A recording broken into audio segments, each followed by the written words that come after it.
Now, the greatest radio shows of all time. Suspense. The Shadow Node. Washington calling David Harding, Counter Spy. Classic radio theater. The Great Gildersleeve. Fibber McGee and Molly. Dragnet. Gunsmoke. The Lone Ranger. Now, step back into our time machine with your host, Wyatt Cox. Good evening, friends of the Inner Sanctum. Carleton Young starring as the Whisperer, the very first show of the series, as it was broadcast July 8th, 1951. And they are selling, the syndicate is selling marijuana.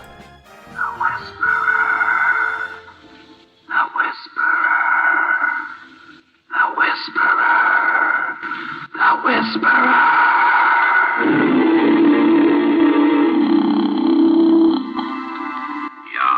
Scurelli. Yeah, what are my instructions? The syndicate has decided to introduce the widespread use of marijuana into Central City. That's a cinch. How rough can I get? We are not interested in methods, only results. You'll get 'em.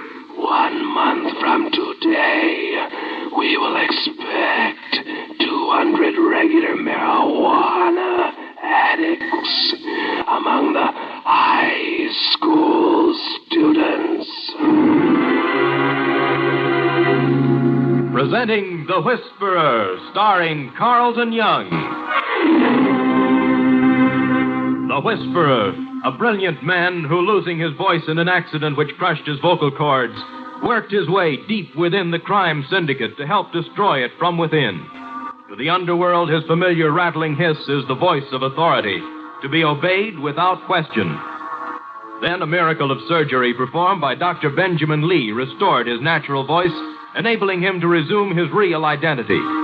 Now, as Philip Galt, brilliant young attorney, he skirts the thin edges of death, living his dual role. For as the Whisperer, he sets in motion the forces of the syndicate in Central City. Then, as Philip Galt, uses his knowledge to fight the organized network of crime which seeks to control the fate of millions in cities and towns across the nation. The only person besides Dr. Lee who knows the Whisperer's true identity is the doctor's nurse, Ellen Norris, who is listening now as the Whisperer completes his call to his superiors in the crime syndicate in New York City. New York. Central City reporting. Instructions conveyed to Scurelli will keep you informed. Oh, Phil, did you have to give those instructions? Yes, Ellen. As soon as I receive them from my superiors in the syndicate, I must pass them on. But marijuana means broken lives, heartbreak for parents, too. I know that, Ellen, but if I refuse, the syndicate will liquidate me before the day is over. How will Scurelli start this tragedy? Well, he'll find a high school boy or girl who is a leader and induce them to start selling marijuana. But couldn't we warn the PTA? No. We must let Scurelli make his contact, then catch him and his men with enough evidence to send him to prison. Meanwhile, some boy or girl becomes an addict. They won't work that way. They'll set up a party, spike the drinks, and when everyone is happy, they'll pass out 1 or 2 or as many cigarettes as it takes to get them high. How terrible. But until that party, we needn't worry about whoever Scurelli contacts. That makes me feel somewhat better. Say, how about leaving the office and having a soda, huh? Can't. However, if you should just happen, mind you, to come back around 4? Well, I'll be here with bells on. That won't be necessary. As you see, we furnish our own bells. Yeah.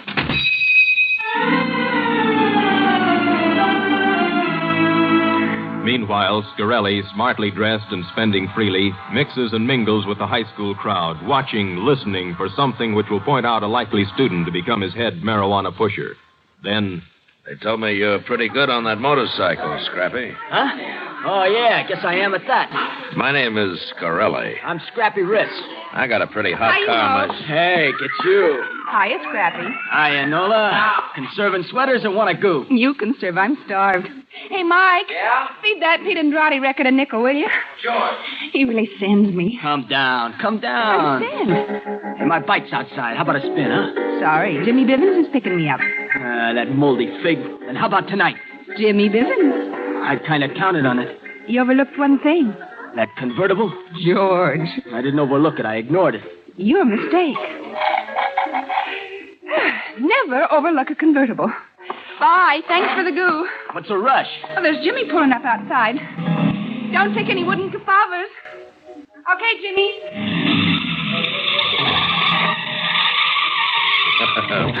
That's really burning it, huh? Huh? Oh, you again. Yeah. Jimmy got a Merc 300 with trimmings. Yeah? How much that job cost? $1,500. I know where a hard worker could make that kind of money. It don't grow on bushes, friend. The name's Scurelli. How about dropping in tonight and we'll talk it over, huh? Where? Main hotel, room 1201. 8 o'clock? I'll be there.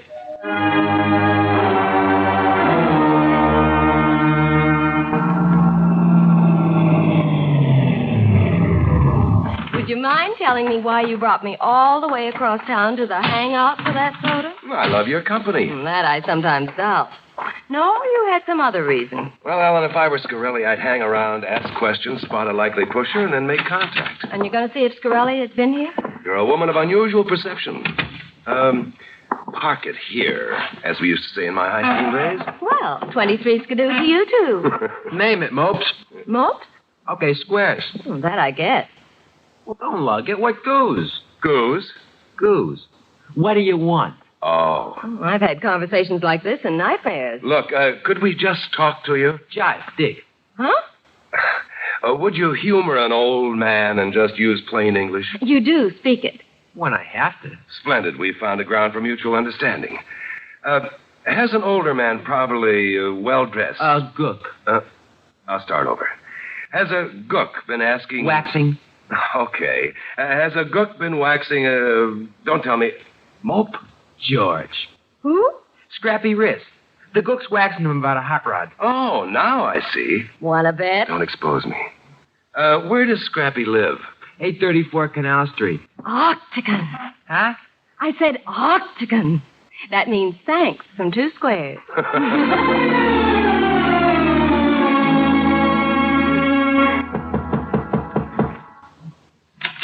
Yes?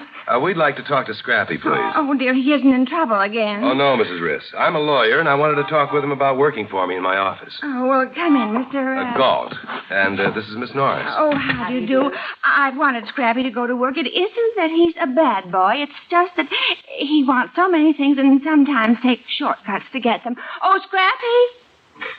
I heard what he said, Mom. Son, I want you to meet... How much would the job pay? Well, I could start you at 20 a week. Chicken feed. I know where I can get... More? Is that what you were going to say? Let it go. Scrappy, easy money usually means risks. The risk of getting caught. Oh, son, what are you talking I don't know what about? he's talking about. And I hope you never will, Scrappy, but I'm a lawyer. And if you ever need help, consider yourself my client. Good evening, Mrs. Riss. Scrappy. Bye. Haven't you warned Scrappy? No, I think he's basically a good kid, but a poor actor. If I warned him, his behavior might put Scurelli on his guard. Can't we follow Scrappy? Let him lead us to Scurelli? Look there. What, do you mean the motorcycle? How long do you think we could keep up with that? No, Ellen, when the time comes, we'll find another way of contacting Scurelli. Now, come on. I have to make a call at the syndicate.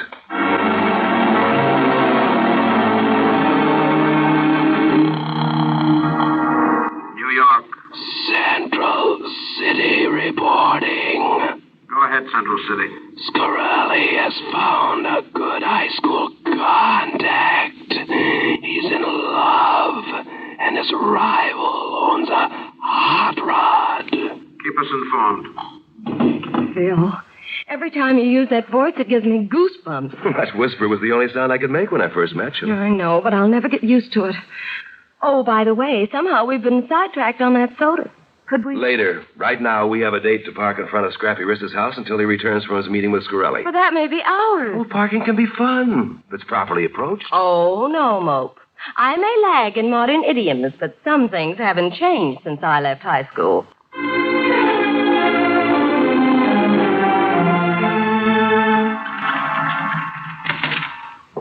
Where you been, Scurelli? Setting up a pigeon. He's ripe. He's a tough kid in love, and he wants a hot rod. Well, sounds like he's already hooked. Yeah, I'm counting on that. But kids are funny, so... So I stand by downstairs just in case, huh? Yeah, just in case. That's probably him out the back way in a hurry. Gotcha. Be right with you. Well, come in, Scrappy. You're right on time. Hey, this joint's a real McCoy. That's $30 a day, Scrappy. Always travel first class. It's the only way to live. If you have the money. The right guy always has the money. You think that's me, huh? I do. I've been watching you, Scrappy. You're smart, you're tough, and you're a leader. Here, have a cigarette. Thanks. Hey, what kind of cigarette is this? Marijuana? What's the idea? You're trying to make an addict of me? At one time, Scrappy, they arrested you for drinking whiskey. But now we're more enlightened, and whiskey is offered for legal sale. Well, in 10 years, the same will be true of marijuana. Yeah, I think I'll go now, Mr. Scurelli. Scrappy, I like you. How would you like to make $200 a week? $200 a week? At least. My old man never made that much. But you can. We organize 10 groups of 20 friends. Each stick costs 50 cents. At first, your customers will average 3 a week. That's $600 a week. And 10% of 600 is still 60. Only at first. Once they get the habit, You can stop right there. That's merely a figure of speech. Later, they'll enjoy maybe 3 a day, and that's $2,100 a week or $210 for you. Oh, no. For this, I'll not go to jail. Just a minute. You intend to try to stop me? No, of course not, son. Of course not. Come on, I'll give you time to think it over.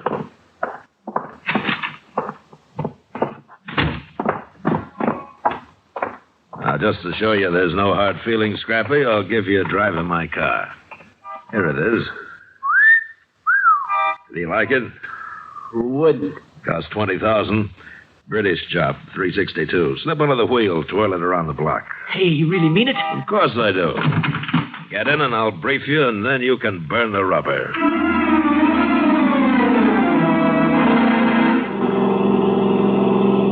Hey, this baby really turns over. Yeah. Do a power turn around that corner by my hotel. Okay, here goes. Good boy, you can really drive. Hey, look out, look out! July 8th, 1951, The Whisperer on Classic Radio Theater with Wyatt Cox. You ever make a change and then think, why didn't I do this years ago? Well, that's how people feel about switching to MediShare for their health care, especially now with inflation the way it is. People are very happy with the savings. Most families save about $500 a month when they switch. It's a huge help when prices are going up so fast in so many other areas. And MediShare's customer satisfaction rate is double that of health insurance. It's just a different experience, and people really like that. MediShare is an alternative to health insurance. It's a community of Christians who share each other's healthcare bills, and it's been going strong for over 25 years. It really is the gold standard, the most trusted name in healthcare sharing. Find out why people love it, find out why they rave about the customer service, and find out how good it feels to save some money right now. They're super easy to talk to. Here's the number, 833-34-BIBLE. That's 833-34-BIBLE, 833-34-BIBLE. Now on Classic Radio Theater with Wyatt Cox, more of The Whisperer, July 8th, 1951.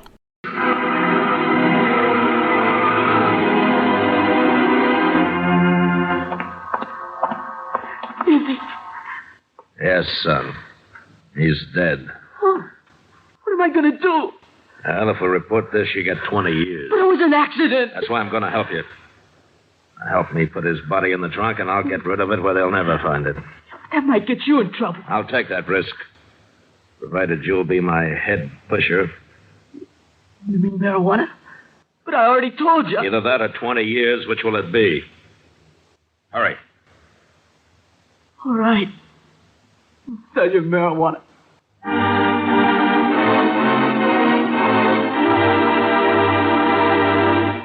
You are listening to The Whisperer, the story of Philip Galt, the man who walks on the thin edge of death as he lives a double identity.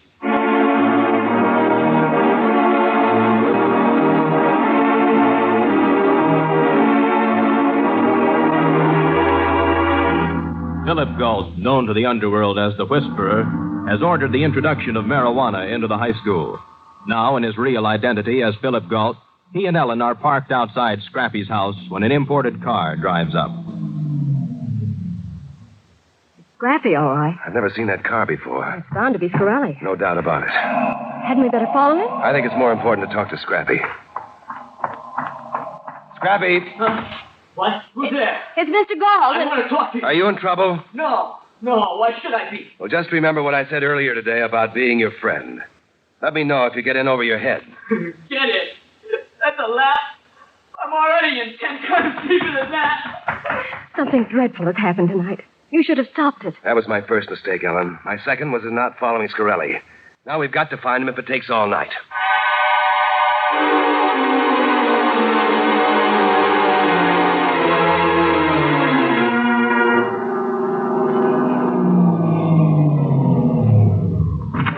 Oh, well, that's that. We've checked every motel, garage, and hotel in town. Foreign cars disappeared. Could we stop for a goo before you drop me off at my place? Of course. Come on, Mope. That all-night diner looks wonderful to me. In you go. 2 hamburgers with everything. Did we overlook any place where Scurelli might... Ellen, no names. I'm sorry. Pardon me. With my goods, I need more room to pass. Oh, sorry. Well, thank you, Mary. Phil, I've seen him. Oh. That man going into the phone.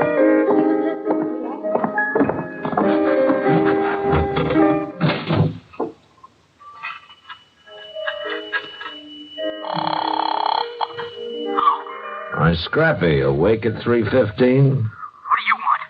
Man named Galt is searching for my car. It's hidden at the casino, but if he finds it, those fingerprints will hang it. But Mr. Scurelli... You must get rid of Galt. No. I'll be at your house by 3:25. Be ready. But They can't hang you any higher for 2 murders than for 1.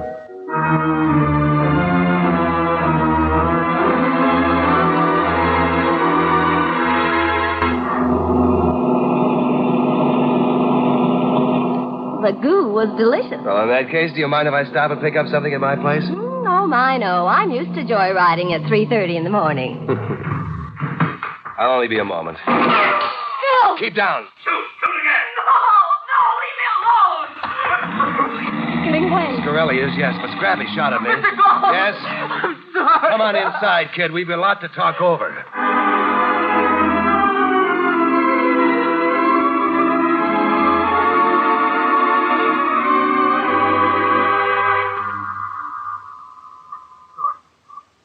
Scurelli's staying at the main hotel. Phil, what are you going to do? Scrappy, we have a job to do. Can you regain his confidence? I'll try. His next move will be to set up a party where he'll pass out marijuana. Can you learn the time and place and phone me? Yes, sir, but what happens when this is over? Then, Scrappy, it looks as though you'll have to stand trial for manslaughter. Now, I think you'd better go home.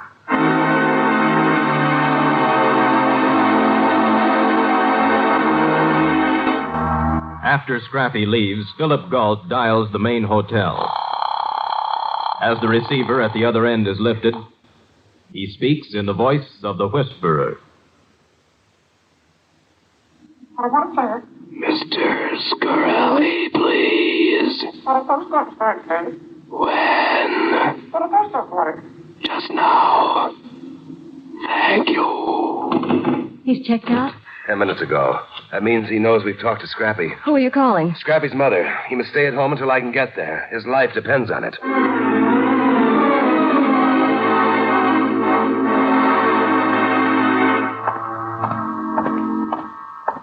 Welcome home, Scrappy. Huh? You bungled it. Yeah, I know it. Did Galt see you tonight? Oh, no. All right. Tomorrow night we're giving a party at the casino for 20 of your friends. I'll tell him tomorrow. You'll call them with my gun in your ribs. Huh? When you finish, you'll be locked in the refrigerator vault. Why are you doing this? I saw you come out of Galt's place. Scrappy, your number is really up.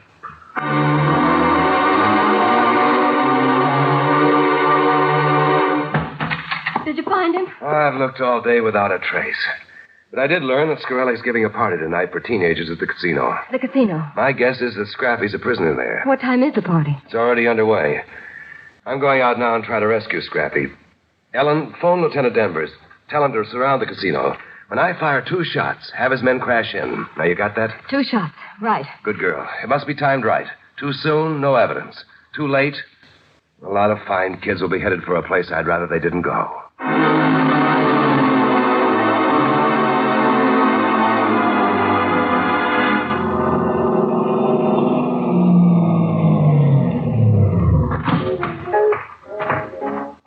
Good evening, Mr. Galt. I've been waiting for more than an hour.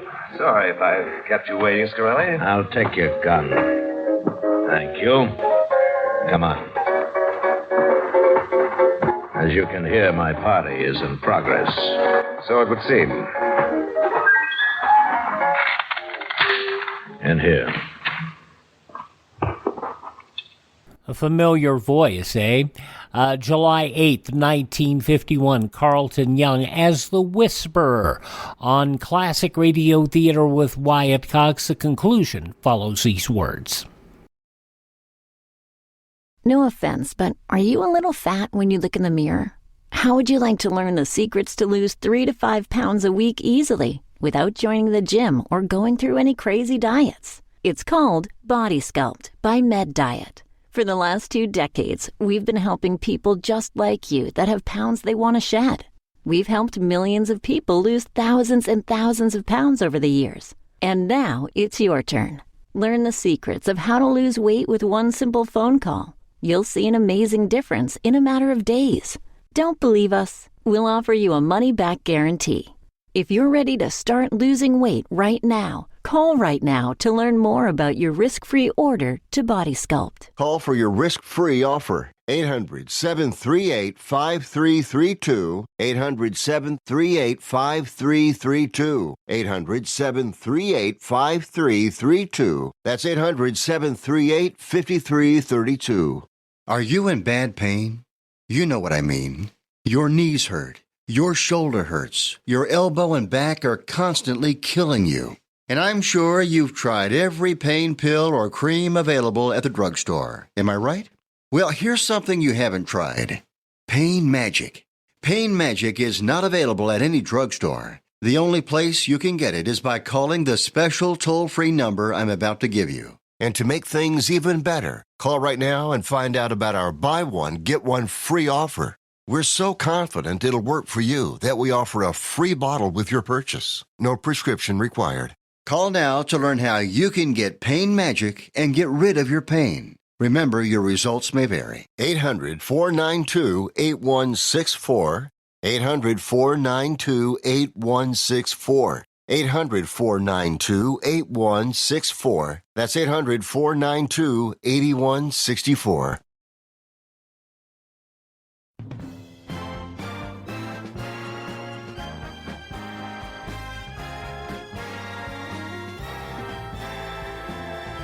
Classic Radio Theater with Wyatt Cox, now the conclusion of The Whisperer, July 8th, 1951.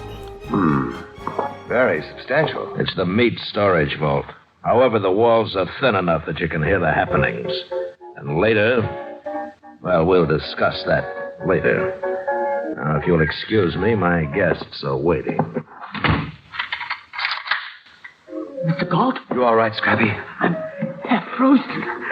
I was afraid you wouldn't get here in time. Has he passed out any marijuana? No, but he's getting ready to. Hey, listen. Are you kids having fun? All right, then, I've got something you're gonna really go for. Everybody step up and get a free cigarette. Oh, no, we gotta do something. Those kids don't know what's about to happen. The police may be here by now. Police? You got a signal? 2 gunshots. Oh, you're gonna get a gun. Move this empty cardboard carton over there while I break this window with this chicken. Chicken? It's frozen, hard as a hammer. Here's the carton. What now? Your belt. All right. But why? I'll double it. Now stand back. I've heard they do this on the radio. I hope it wasn't just publicity. It worked! Bill, where are you? Over here in the refrigerator. Refrigerator? Open the door. Scurelli must have got away. Here. Thanks. Now stay back. All right, come on. Come here. Come on. All right, you kids. Toss those cigarettes in the fireplace. Move now.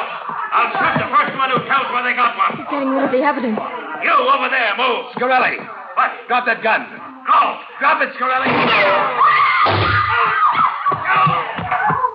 All right, everybody, it's all over. The police will be here and take over. Well, this is a haul. Outside, we grab the drivers and the marijuana, and inside, we find Philip Galt, boy murderer. That man has narcotics on his body, and he shot first, Lieutenant. You wish? I have 30 witnesses to prove it. We'll pass that for now. How'd you know about this unless you're implicated in the marijuana business? My client, Scrappy Wrist, told me. Oh, that right, Scrappy? Yes, sir. Then you must be implicated in this, too. No, sir, My client is innocent of any wrong intent. He was coerced.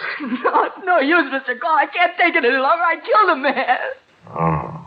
In that case, Scrappy, you're under arrest. Lieutenant, before you do a foolish thing, can we see the prisoners? Well, it won't help Scrappy, but... Orson, bring in the prisoners. Do any of them look familiar, Scrappy? What? Hey, can't be. It's the man I ran over. There's the man you thought you ran over. He and Scurelli pulled the old insurance gag. This man screamed, acted as though the car hit him, and fell. Yeah, but I helped put him in the trunk. And we're too excited to notice that he wasn't even injured. All right. You, what's your name? Ed. Is this true? Talk up. Yeah. And that's all I'm going to say. You said enough. Well, Galt, looks like you're clean. What are you going to do with these kids?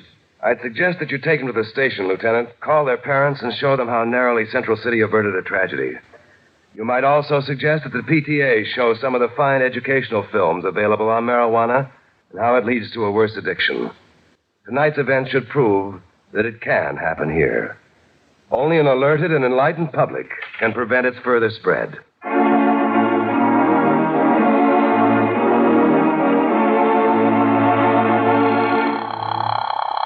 Bill, now that it's over, can I please have that soda? Just as soon as I contact the syndicate. Just take a minute. I've already given the operator... Shh. Yes. Central City reporting. Go ahead, Central City. Scurelli bungled. The entire gang captured. The public is vigorously aroused. I advise that present plans be discontinued. We will take such action. For new instructions, call Chicago at midnight. Chicago at midnight.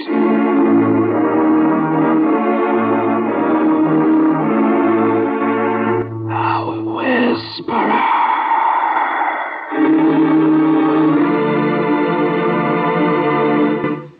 The Whisperer is based upon stories and characters created by Stetson Humphrey. Any similarity to persons living or dead is purely coincidental. Carleton Young is starred as the Whisperer.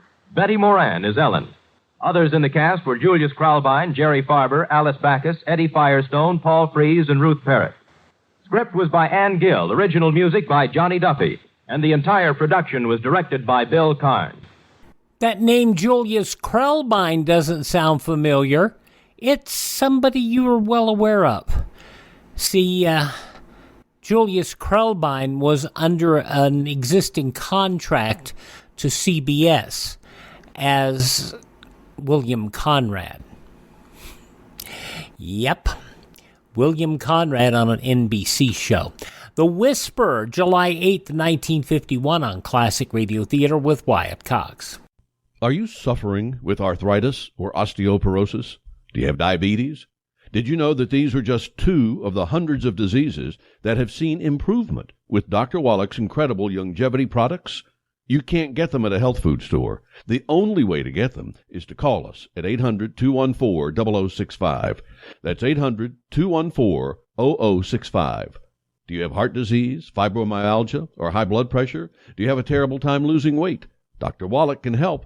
He was a veterinarian and cured diseases in animals. He felt that he could do the same for humans, so he became a physician. Over 50 years of research and helping people like you goes into every bottle of Dr. Wallach's amazing discoveries. Do you want to feel better? Learn how to treat the cause of your problem rather than covering up the symptoms with drugs. Call 800-214-0065. That's 800-214-0065. Now on Classic Radio Theater with Wyatt Cox, an episode of the soap opera Claudia. This episode originally broadcast July 8th, 1948. And now, Claudia.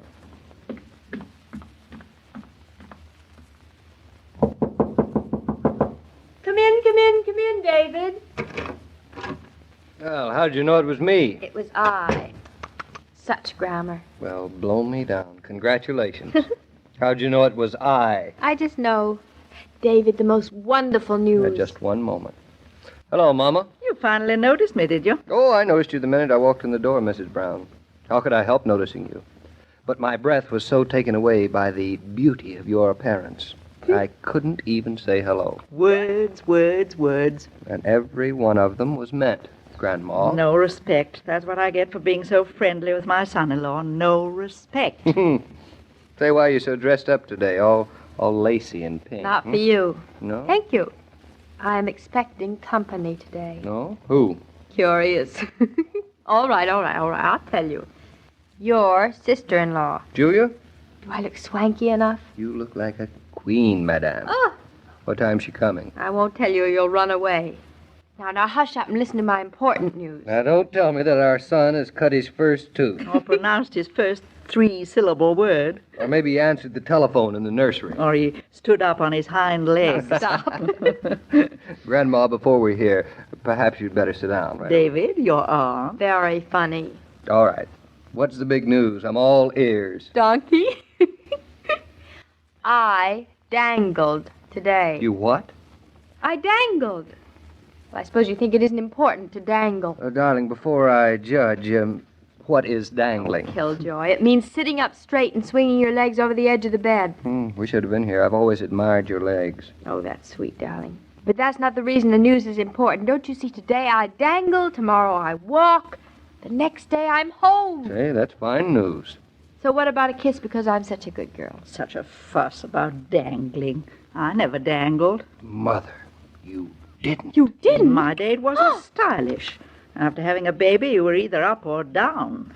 Either in bed or walking. None of this in-between stuff. That's for sissies. Sissy, eh? Thank you. How long were you in bed after me, Mama? Only 8 days. Huh. I'll be home in only 7. That is different. What's so different about it? I had you. You didn't have me. Say that again, Mother? If you didn't understand the first time, David, it's just too bad. Dangling. Mama is jealous. Now I really feel as if we're coming down the home stretch, David. Just a couple of more days, we'll all be together again. Well, it can't be too soon for me. Though I must say, Mama and I have had a fine time, haven't we, Mom? That's one of the reasons I'm in such a hurry to get home. You two are getting along entirely too well without me. You married a very jealous woman, David. I am terrified of her. Did you know that? You two are completely and utterly foolish today. If I didn't know you better, I'd suspect you'd been out tippling. I refuse to stand around here and be insulted. I don't blame you, David. Let's go down the hall and pay our respects to the newest addition to the family, Grandma. At least he can talk. Yeah, I wonder if you'll like him so well, David, when he's no longer behind a window pane. He won't bother me. I won't let him. Tough, aren't you? Very. But he has a heart of gold, Mama. And a sweet face. Sweet. Oh, so sweet. Don't you dare call my son that either, Mrs. Brown. David hopes he'll grow up to be tough. You bet I do. You coming, Mother? Hurry back. Remember, now I'm expecting Julia here. She's visiting you, not me. You are our son's father, so you should get half the visit. If it were anyone else but Julia. Julia's so proper, so refined. I shall have to behave. Cheer up, David. Bertha's coming, too. I told her Claudia could have visitors this afternoon. You didn't tell me. Who are you? Who am I? Julia of Boston Black Bay. And Bertha, the superintendent's wife. What a happy combination. Maybe they won't come at the same time, fingers crossed. Well, it'll do Julia good to meet Bertha. If Julia appreciates her and isn't feeling like having airs today. David, maybe you and Mama better stay here. You're the hostess. It's your party. We'll be back for the fireworks. I hope there won't be any. I hope. Whoever it is, come in. Mrs. Norton, I'm so glad to see you. Bertha, what a wonderful surprise. The whole family, it is here. I choose just the right time to come. Just? Hello, Bertha. You chose just the right time, and every time you choose the right time. Mrs. Brown, so good to see you. Well, Bertha, how do you think my daughter looks? Beautiful. Like a little girl she looks. I am supposed to look like a mother, Bertha. Not at all.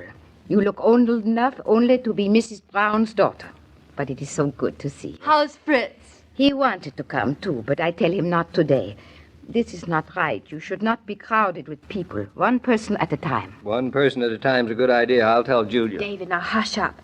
Bertha, what do you think I'm going to get out of bed tomorrow? Yeah? So soon? So soon? I thought the day would never come. Why is it? Is everybody trying to keep me in bed forever? Peace. It's wonderful. Then everything, it went fine? Oh, it was a cinch. Oh, Bertha, we've been so lucky. Yeah. But it is right that sometimes the nice people are lucky, too. Bertha, if you don't mind, Mrs. Brown and I are going down the hall to say hello to a certain baby that we're interested in. Have you seen him? After Mrs. Norton. Then I have time. He's not bad looking for Claudia's son. And yours. Come along, David. And Bertha, please stay here until we get back. I'll keep her here. But, David, hurry up. Remember Julia? Good luck, darling. After you, old mother of mine. Oh, Bertha, if you could teach these children some manners, I'd be so grateful. David is just like Mama's son, isn't he? Yeah, because Mrs. Brown is so much a mother.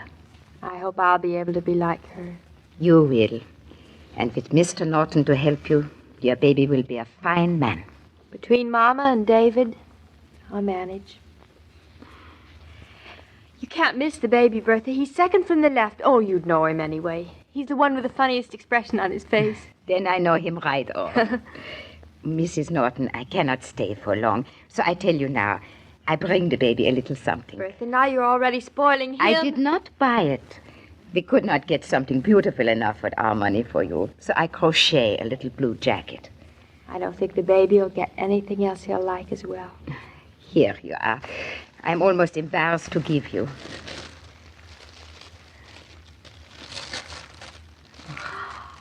Oh, Bertha, you're so talented. Oh, I wish I could wear it. You know, I'm getting jealous of that son of mine. He's getting such lovely presents. I'll bet that's Julia. You know, it's a regular convention here today.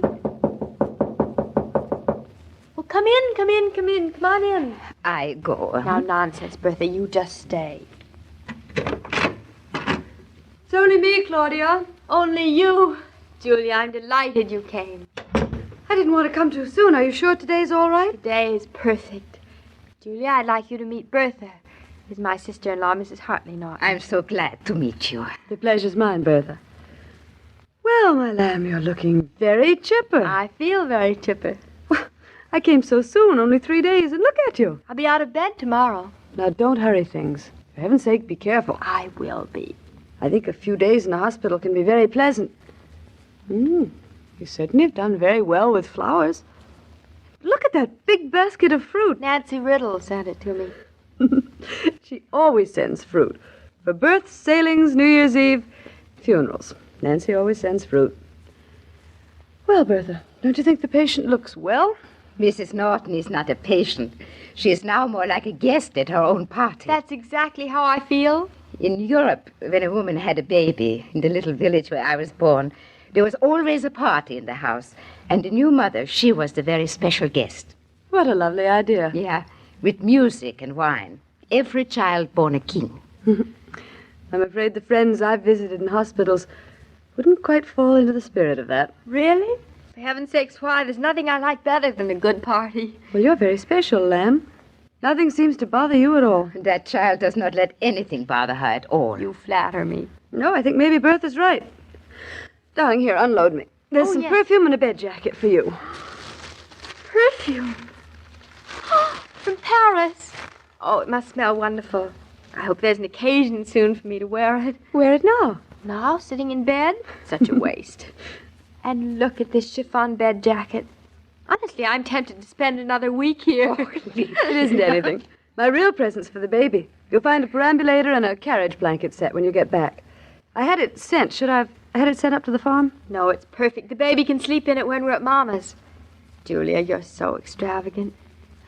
This heavenly perfume. David won't know me in it. Bed jacket and the perambulator. I ought to have a baby every week. I think you've done just about enough for the present. I hope you're not going to tie yourself down with an enormous family. You're much too young. This is just the beginning. You're going to be an aunt lots of times. Well, think it over, Claudia. I don't have to. Well, Bertha's promised to crochet me a little coat for each of my children. Now, that's an incentive, isn't it? Oh, Liebchen, you make fun. No, I don't, Bertha. Look, Julia, isn't it lovely? Well, you made this, Bertha? It is nothing. Where I come from, crocheting is learned by little babies. Before I was 12, I make myself a bedspread. You two women certainly make me feel helpless. One of you crocheting so beautifully, the other producing a son, and 3 days later acting as if nothing had happened. I think I'd better go home. Oh, no, Julia, stay. David will be back in a minute. He'll want to see you. But I go. You have enough visitors for today. Just because I'm in the hospital, everybody thinks I've got to take orders. Yeah, you take orders. That is why you are here. When you get home, you do as you want. I'll remember that, and I'll quote you. Now I see the baby and say goodbye to your husband and to your mama. They're down the hall, Julia, with their noses plastered against a certain nursery window. And remember, anything you want or need, just call me up. Fritz and I will do anything we can. I'll call you, Bertha. But only because I want to thank you for everything. Goodbye, Bertha. Well, goodbye. I go now and see the baby. Sweet wishes, Mrs. Norton. Thank you. What a charming woman. Yes, isn't she? And perfect manners. Real dignity about her. She was born with it. Bertha's an aristocrat inside. That's the only real kind, I guess. You know, it's one of the nicest things about my marriage, Julia. What is, Lamb? You. Because I'm related to such a nice relative. Whenever you can't find the young folks, chances are they've stopped at the local fountain to join their friends for Coke. The fountain is their club, and Coke is what they like to drink. So they like to be able to offer it to friends when the crowd drops in at home. It would be fine if all their requests were as easy to grant, for Coke is only 5 cents a bottle today, as it has been right along. Mr. King, have you seen Claudia yet? Well, I'm just about to drop in and pay my respects. That child is really astounding. She acts as if nothing had happened. And yet she's well aware of the great gift she's received. Is she? It's difficult to know just what's going on inside Claudia's head. A great deal is, as Dr. Rowland will find out tomorrow. Dr. Rowland? Yes, you see, not every case is as successful as Claudia's, and doctors are human. They blame themselves for losing. Dr. Rowland is the best physician in New York. That's why I recommended him to Claudia. Well, it happens even to the best. But that's for tomorrow. That and Claudia's first walk down the corridor. Which reminds me, I'd better hurry down and call on my first nephew. Goodbye, Mr. King. So long, Mrs. Norton. As I was about to say, every day, Monday through Friday, Claudia comes to you transcribed with the best wishes of your friendly neighbor who bottles Coca-Cola. So listen again tomorrow at the same time. And now this is Joe King saying au revoir. From July 8th, 1948, Claudia here on Classic Radio Theater with Wyatt Cox. Would you do me a favor and thank this radio station and support their advertisers? It is their kindness and courtesy that allows us to be with you each and every time we roll around here on your favorite radio station. If you miss a day, you don't have to miss a single show. You can hear our shows through iHeartRadio, Spotify, Spreaker, Apple Podcasts, Google Podcast, Amazon. Just search for Classic Radio Theater with Wyatt Cox. It's Classic Radio Theater with Wyatt Cox. And please give feedback on any of those platforms, because the more feedback the show gets, it helps to grow the audience of the show. It really does. So I'd appreciate that if you would, please. Oh, also on YouTube, searching Classic Radio Theater with Wyatt Cox. You can also contact us at my webpage, classicradio.stream. There you can stream our shows, learn more about classic radio collecting. You can contact me there, and you can even buy me a copy there. You can learn all the places you can download our shows as well there. Buying me a copy is nice, greatly appreciated, will help us to grow this show as well. Thank you so much for tuning in. Tell all your friends the great radio shows are right here at this spot on the radio dial. Classic Radio Theater with Wyatt Cox on your favorite radio station.